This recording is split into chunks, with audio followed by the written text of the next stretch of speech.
Okay, good luck, guys. Let's see more Guinness. Yeah, on for the table. Go on, James. James got this. I don't believe it. Wow, has he absolutely nailed that? Oh, He's done it! There is something brewing in the studio this morning because two incredible guests have joined us. One you'll know as the most horrible baddie from Happy Valley, and the other as Millie Bobby Brown's right-hand man in Enola Holmes. And now they're in Netflix's hottest new drama that everybody is talking about. Give it up for James Norton and Louis Partridge! Yeah!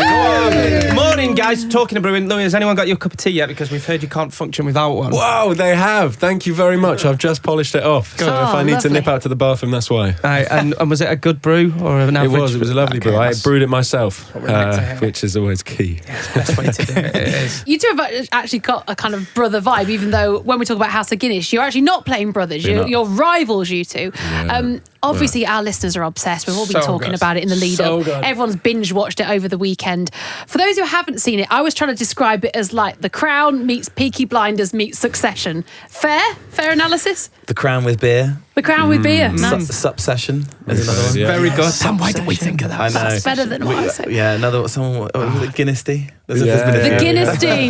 Nice. Any others?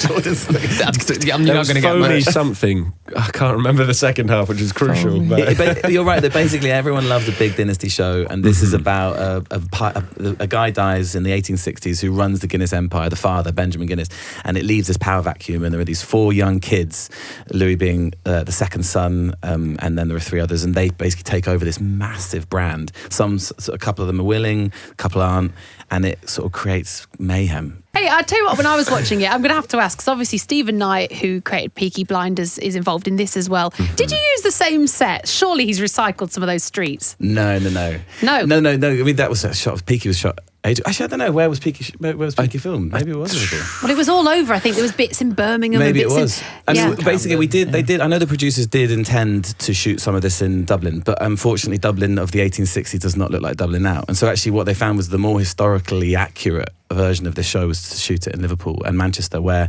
you've got these massive old red brick kind of warehouses still intact. So yeah, they did intend, but we had a lovely time, didn't we, at shooting in Liverpool? And it does have that kind of peaky feel. I mean, Stephen writes his script with all these introductions to every scene. You know, we see the brewery in the background belching out black smoke. You taste the soot. He really creates the atmosphere in a really wonderful way. And then this amazing team, Richard Bullock, our designer, and all the makeup and hair. It was a real collaborative effort, but everyone brought their A game to this. I think we all knew it was going to be a special one. We talk about the accents as well, because you were saying they were so good, weren't they?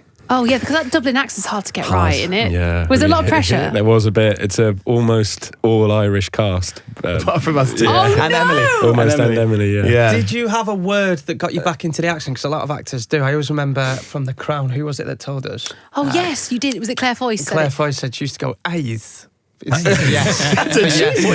What is that a word? Yes. How the Queen would say, yes, she Yes, yes. I heard ears, but Ears. I mean, maybe the German ears, Crown. that's It might be it. ears, not eyes. It's one He of always gets an anecdote slightly off. I always get it wrong. Was there a word you guys used to get you back into a Dublin accent? I don't know if there was. We have slightly different accents, which is really a really interesting facet of sort of setting us apart socially, because we're from different classes. I'm in the Guinness family, and James plays Sean Rafferty, who's kind of the muscle, the henchman, the fixer. So we do have different accents, but I can't say I had a word. It sometimes is really helpful, but this accent came surprisingly easily. I think I was surrounded by a lot of Irish people, which really helps, funnily enough.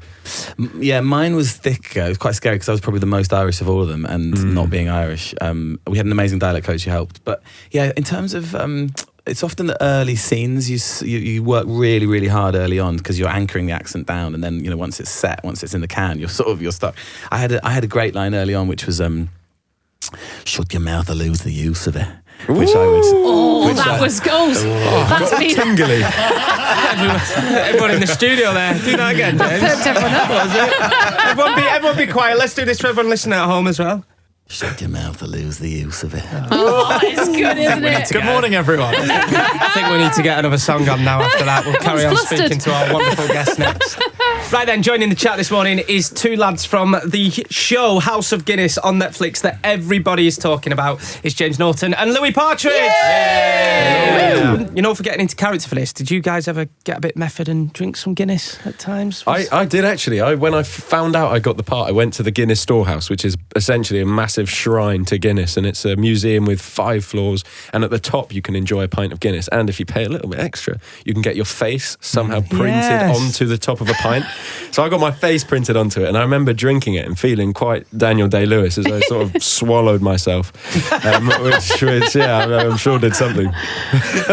Well, we've got you a little 0% Guinness here in the studio. Because it is early, we're not animals. Sorry, we drank a lot of Guinness Zero on set. Did you actually? Was it proper Guinness Zero? Yeah. Cheers. Wait, I thought we were going to try and split the G? Are we going to transfer the G? Go on. That was the plan. Yeah. I think that makes sense. Come on, we got to try it. I'd like to have a little sip. Go on then, Louis. Have a little sip first. Just to... Louis, that's cheating. That's cheating. All right, we're going to transfer the G. Go from there. We'll allow it from there, Louis. Here we are. So it's 4 gulps, and it's more than you think. Because I always think it's 2 big ones and a half. Oh, mate. See, I I was in the pub last night with a couple of Irish people, and they were trying to teach me, and they said it's more than you think, and it's 4 gulps. And I ended up going basically down to that here. Go 2 big and a half. Basically down the whole thing. Just split the G. Good luck, guys. Let's see more Guinness. Yeah, on for the table. Go on, James. James got this. I don't believe it. Wow. Has he absolutely nailed that? that? He's done it! Yes! He's actually done it! I'm going home. See you later. Bye. That was unbelievable. Look at that. Goodness me. No, I overshot it. Overshot it. Wow. That's like also not just in the G. That's actually I've split. Sorry, I got. Talk us through. Was it 4? Confirm. Yeah. I don't know how to talk you through that, guys. It was something special happened there. Have you ever heard the Guinness joke? Oh, what's that? I can't do it on the radio. You can't. He's been banned. He can't do this joke. Even visually, it's banned on the cameras. We'll do it off air after. What about if you tell the joke, but just leave out the punchline? Yeah, or like put the mics down for. But I tell you what we'll do is we'll get another song on, and whilst the song's playing, we'll do the Guinness joke, and then we'll chat more.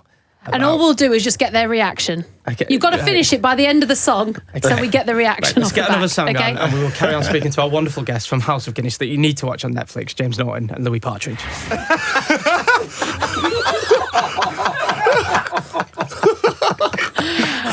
Okay. Glad we did that. While you got to enjoy that song, we had to sit through 2.5 minutes of the most awkward joke ever told.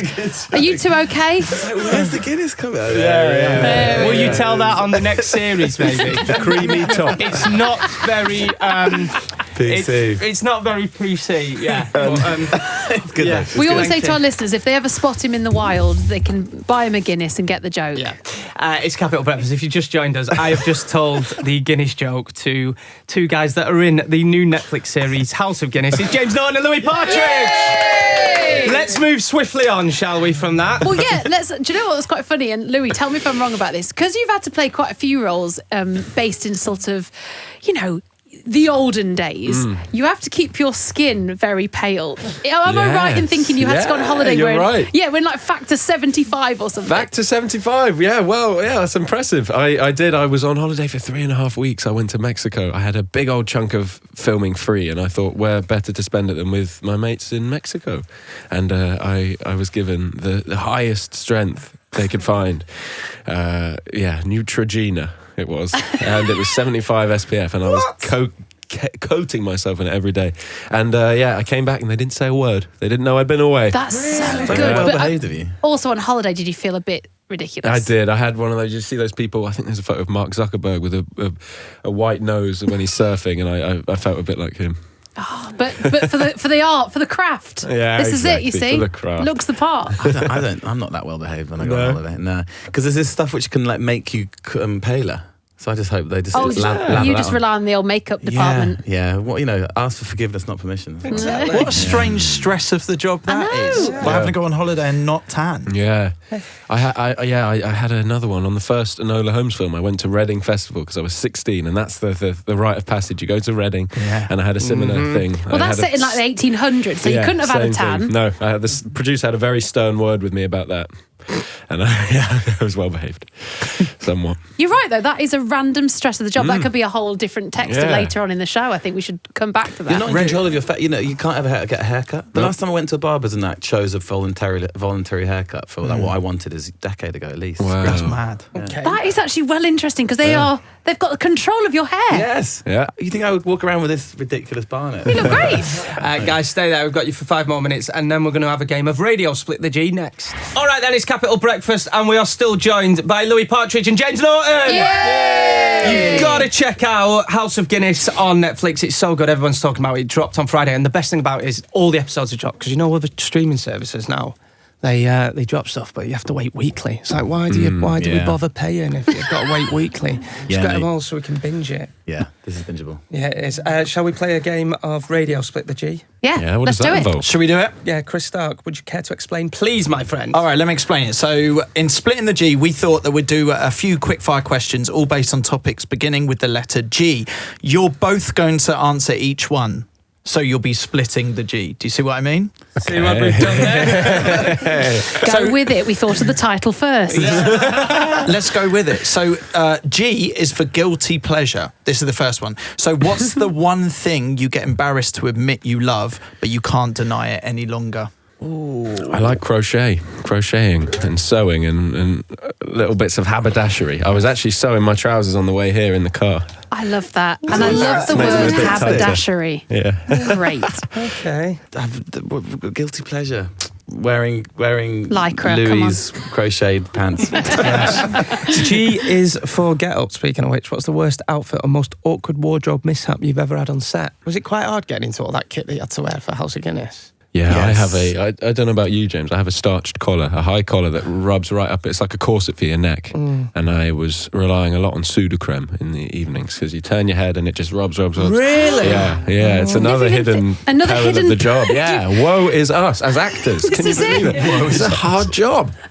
I'm about to get really graphic, but then maybe that's probably also not PC. Go on. Well, I've just done a couple of jobs recently where I'm in a lot of armour, like layers and layers of armour. So when you go for a pee, it's really hard to access. And so it just ends up being quite fraught. Do you know, you just don't drink coffee all day because you're like, I just can't pee. But my worry would be, it's probably too much detail, but the splashback that comes back onto the tin. I can't Do you know what I mean? really go into It'd be detail. so noisy. What do you mean? On the tin of the armour? You're Rhino dressed in full armour, Yeah. and it starts to come back. You're hearing Oh, the I sort see. of Greasing the joints. Like rain on a tin roof. Mate, how do you pee? Is it sounds like a racehorse? we pee so quickly because we go to go. We've only got like 1 minute during a song. So I've heard him pee. Wow, the water pressure. Yeah, it is. It's like a jet wash. Chat has gone today. we're on the radio. Let's do another one quickly. All right, G is for Glastonbury. James, did Louis sort you a good view of the pyramid stage on the Sunday?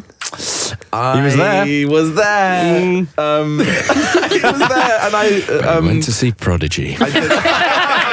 No, you didn't. I went to see the Maccabees. Oh, okay. Sorry. Yeah, not the Prodigy. I was desperate to see Olivia, and then I ended up going to see the Maccabees. I was just, you're in a big group of people, and, I'm of a certain age, Louis. And, I've never heard of the Maccabees. There you go. The Maccabees are kind of my generation. I grew up with them. So, yeah, sorry. But I watched her on the BBC, and she was sublime. Okay, G's for giggles. When did you two last sort of really lose it on set when you were supposed to be serious? Anthony, who plays Arthur Guinness, just has a way of making me laugh. He knows exactly what gets me going. There's too many to name, to be honest, but he's a great storyteller. Actually, I mean, just yesterday he insisted, even though it's on Netflix, on saying "brought to you by Audible" in every interview. Hang on. There's someone called Arthur Guinness, as in half a Guinness. Yeah, That's one of the amazing. sons. Arthur Guinness. Is that what his character's called? Yeah, Arthur he's Guinness? the original founder, Arthur Guinness. There you go. All right, look, guys, thank you so much for joining us today. House of Guinness is on Netflix right now. You have to go and watch it. So like we said, it's Peaky Blinders, The Crown, Succession with a pint. It's really good. Give it up for our guests today, James Norton and Louis Partridge. Thank you, boys.